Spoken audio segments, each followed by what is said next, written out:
Xin chào các bạn. Bên cạnh những màn thi đấu kịch tính, lâu lâu chúng ta lại thấy những hành động ối giời ôi rất lạ của mấy vận động viên đã được camera vô tình quay lại. Như tự dưng tay đua lại chọt đích đối thủ, hay tự dưng vận động viên lại vứt luôn xe đạp xuống núi rồi đi bộ về nhà, đổi nghề à các bạn. Hãy cùng Thế giới hôm nay khám phá 45 hành động rất đáng sợ của vận động viên tại Olympic nhé. Asking to change shirts. The crowd loves it. Màn ăn mừng báo nhắc tại Olympic, cầu thủ không chia vui cùng đồng đội, mà lại lao vào đốn chân đối thủ để bị ăn một cú vào mặt.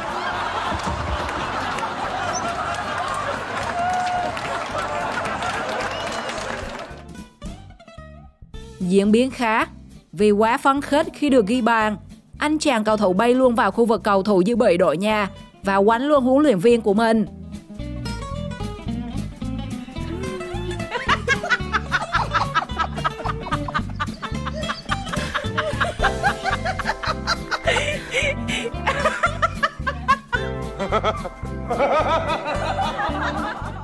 Tưởng không ai nhìn thấy, tay đua áo xanh đã có hành động chọt đích kỳ lạ với tay đua ở trước mình.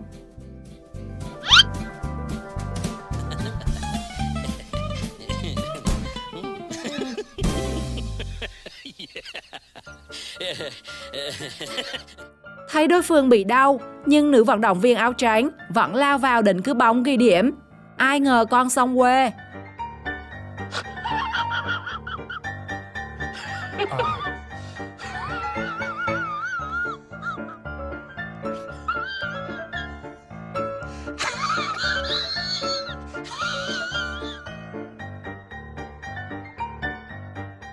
Tức giận vì xe bị tuột xích trong lúc đang thi đấu gay cấn, tay đua quyết định vứt luôn xe rồi đi bộ về quê đổi nghề.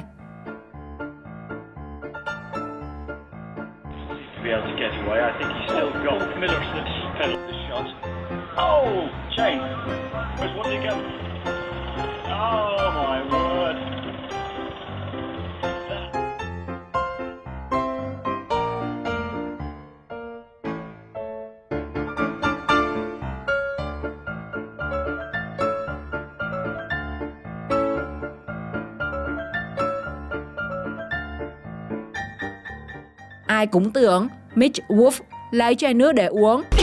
Bất ngờ là anh chàng dùng nó để làm mát cho chú chim họa mi của mình. I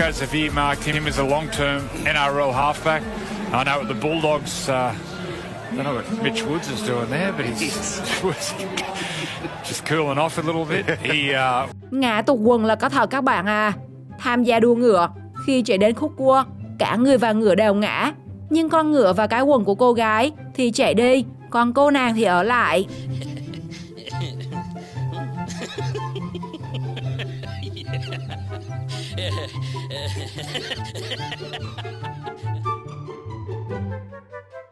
Màn phản lưới tệ hại nhất của thủ môn Daniel Hero Fernandez. Sau khi nhận đường truyền của đồng đội, Fernandez đã cố gắng phá bóng ra ngoài. Nhưng cuối cùng, bóng vẫn bay vào khung thành theo cách không ai hiểu nổi.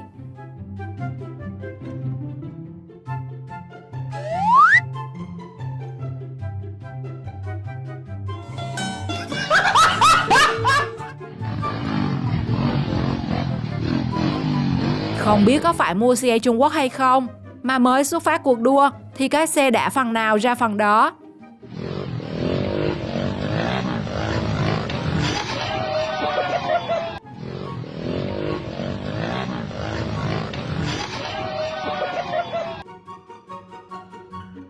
Chơi đấu vật, chàng trai bị cô gái kẹp cổ, nhưng lại không có ý muốn thoát ra các bạn à.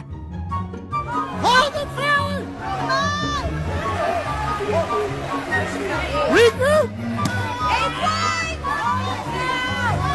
Hold the baby! Stay with it, Fallon!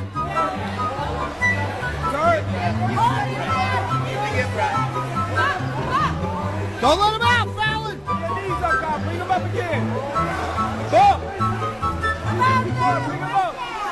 Stay with it, Fallon! Stay with it, Fallon! How much? Come on, drop that arm! Stay, Fallon, stay!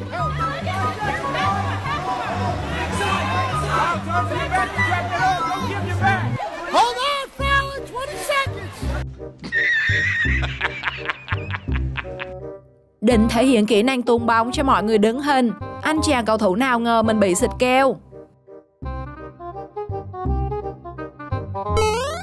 Khó, chết mẹ mày rồi con.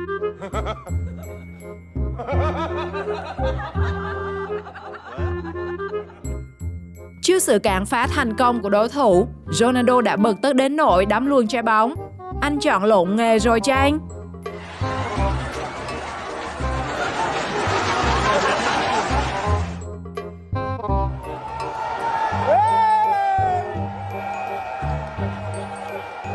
Trước khi thực hiện cú đá phạt, anh chàng cầu thủ kêu gọi cổ động viên tung hô ăn mừng, nhưng lại đá bóng ra ngoài, làm khán giả chán chả muốn nói.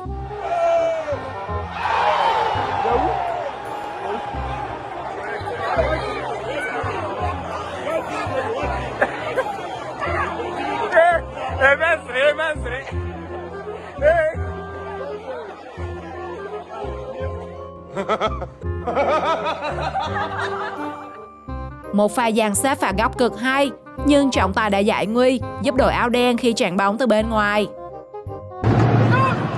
Skvěle rozehráno, Frany Černá, ale... Niệm luôn rồi. Skvěle rozehráno, Frany Černá, ale... Cú ngã người dùng lưng ghi bàn của chàng trai làm người xem ngơ ngác. Hẳn anh chàng là người rất giỏi toán các bạn nhỉ?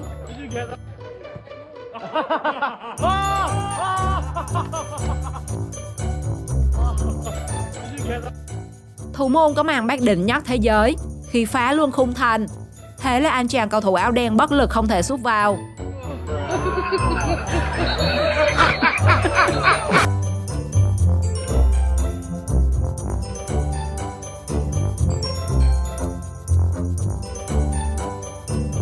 Trọng tài có pháp danh thích rút thẻ khi phạt thẻ vàng liên tiếp 3 cầu thủ. Thậm chí, cầu thủ vừa tới xem thử trọng tài xử lý ra sao, lại ăn ngay luôn thẻ vàng mà không hiểu mình phạm lỗi gì. Ủa? Gì vậy? Ủa gì vậy? Tao lấy mày gả đón. Về đích cuộc thi chạy bộ, anh chàng vận động viên không có dịp ăn mừng vì còn phải lo chữa cháy cho đôi giày. Người ta nói chạy tới rách giày, còn ở đây cháy giày luôn thế mới ghê chứ.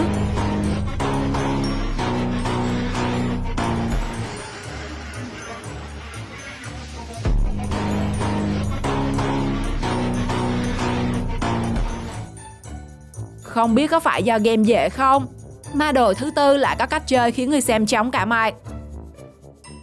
Ui giời ơi.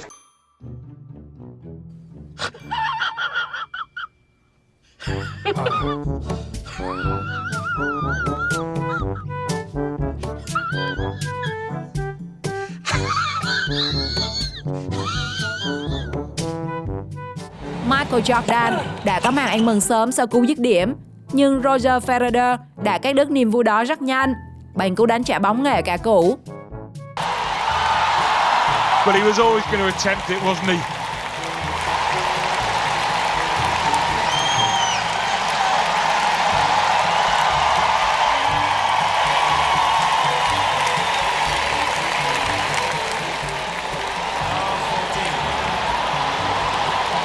Like he did a few years ago when he... Nữ vận động viên hú cả hồn khi vừa mới ho một tiếng mà đã làm bay cái nắp của chiếc cúp.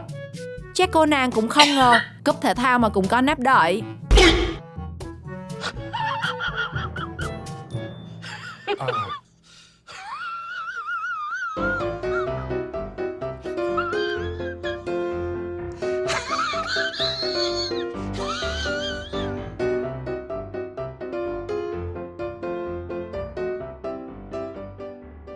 Cứ tưởng bóng lanh nên cầu thủ mang áo số 9 liền chạy theo. Đến khi nhận ra thì đã quá muộn. Niệm luôn rồi.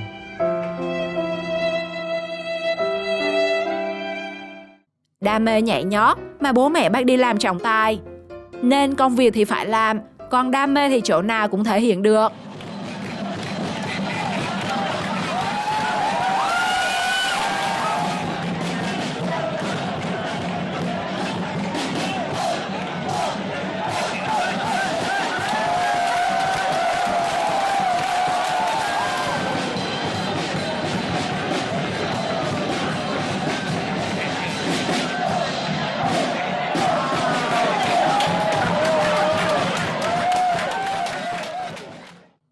Không biết có phải người yêu cũ không mà chàng trai ra tay rất dứt khoát, khiến cô gái chỉ biết ôm đầu chịu đựng. Sao mà đỡ được? Sao mà đỡ được?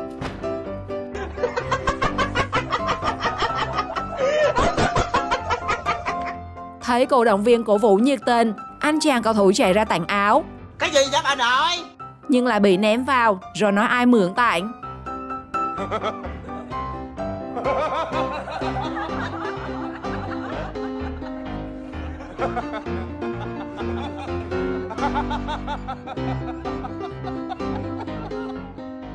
Camera đã vô tình quay lại hành động kỳ lạ của huấn luyện viên. Không biết muốn nhờ vả điều gì mà huấn luyện viên lại nhét tiền vào túi trọng tài, sau đó còn thân thiết vỗ mông. Rồi rồi, tới công chuyện này.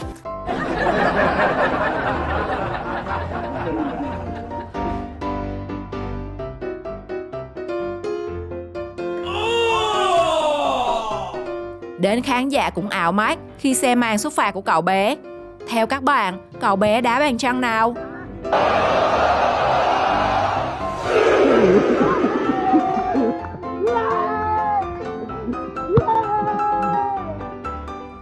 Đợi mãi chẳng thấy đồng đội phát bóng qua, tay vợt áo xám nào ngờ bóng không qua lưới mà lại bay thẳng vào đầu mình.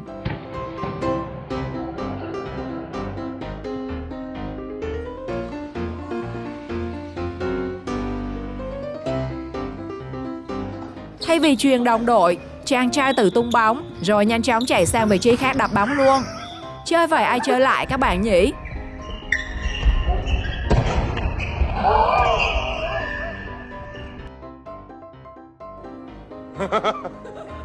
Theo bạn, hành động của vận động viên nào là kỳ lạ và khó hiểu nhất? Comment câu trả lời cho mình biết trong phần bình luận. Xin chào và hẹn gặp lại!